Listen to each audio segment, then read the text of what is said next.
Welcome back. Let's get into business news. The third edition of the Kenya Trade Week is underway at the KICC here in Nairobi. Common Market for Eastern and Southern Africa has partnered with the government to host the trade fair under the theme Powering Regional Integration Through Trade. Private and public delegates attending the forum have called on increased regulation to bolster consumption of local products. Now, government stakeholders have also pledged to implement the integrated National Export Development and Promotion Strategy launched in July 2018. This initiative seeks to grow exports on average by 25% annually in the medium term. This needs to move with the speed, set up the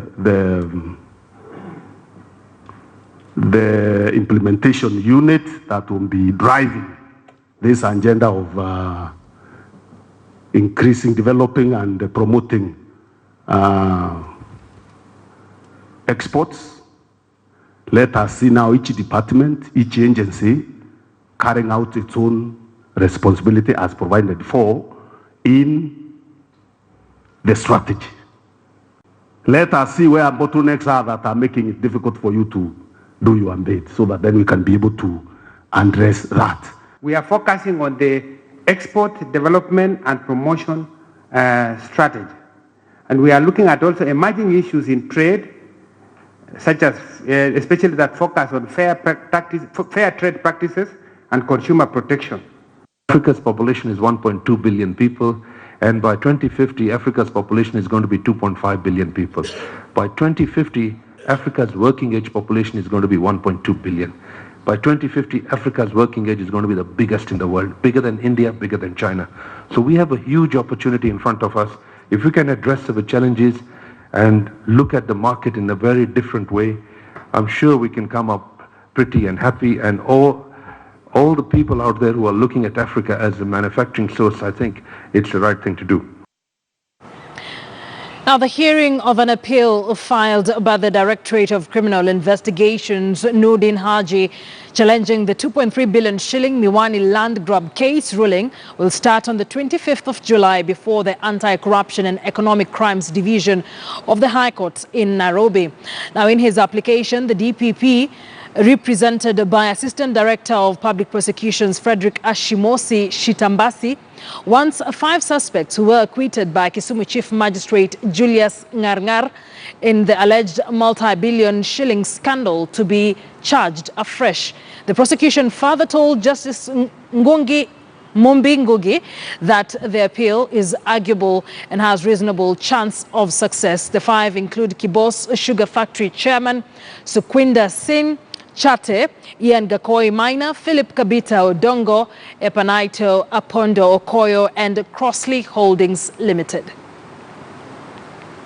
Well, away from that, Kenya's petroleum sector is considered among the most developed in the East African region. New technologies are set to see the country become a key player in the transportation of fuel products across the borders. Our reporter Noah Kipkemboi serves some of the innovations that Kenya Pipeline Company is deploying to become the premier oil and gas company in the region. Petroleum products are highly sensitive and thus flammable and can cause havoc if not handled with care. All this is pegged on safe packaging and storage. When imported, the product is normally piped to different terminals where oil marketers send trucks to collect their products.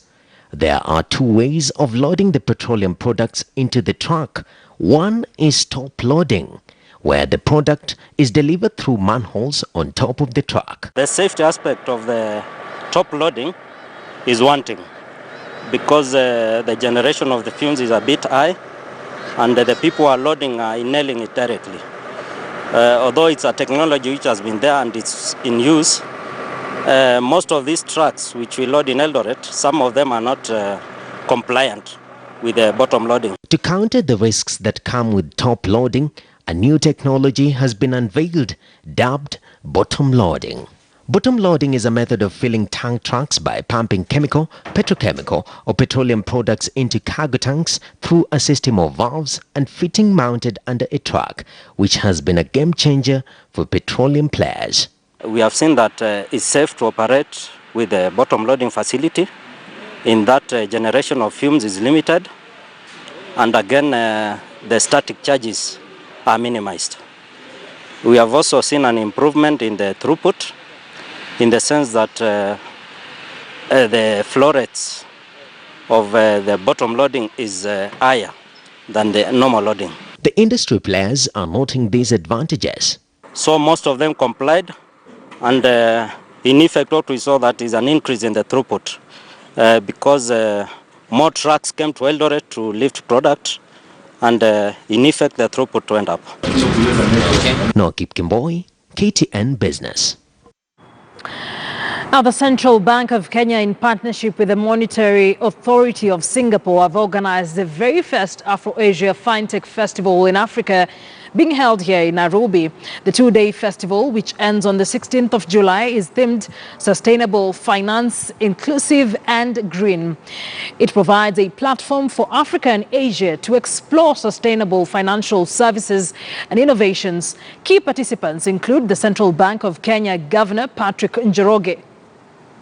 The idea here is to collaborate, to talk to each other, so that there can be a good sort of mix of conversations, ideas, and that will lead to improvements in the area of fintech. Of course, you have investors, you have academicians, you have policy makers, so it's a pretty good mix of people to collaborate with. We are proud to be associated with this event, but I think here it's about learning, not only us sharing what we've learned as M-Pesa, but also learning from other markets. I think one of the key things we've seen is areas we can learn on: artificial intelligence, machine learning, payments from Asia, and especially from China. I think for us is more to share and appreciate what's out there, but also to look at financial inclusion slightly differently and ensure it's financial inclusion for all. For us, we are really excited to be part of this, and I think this union between our central bank, our own central bank, and the Monetary Authority of Singapore is the way to go.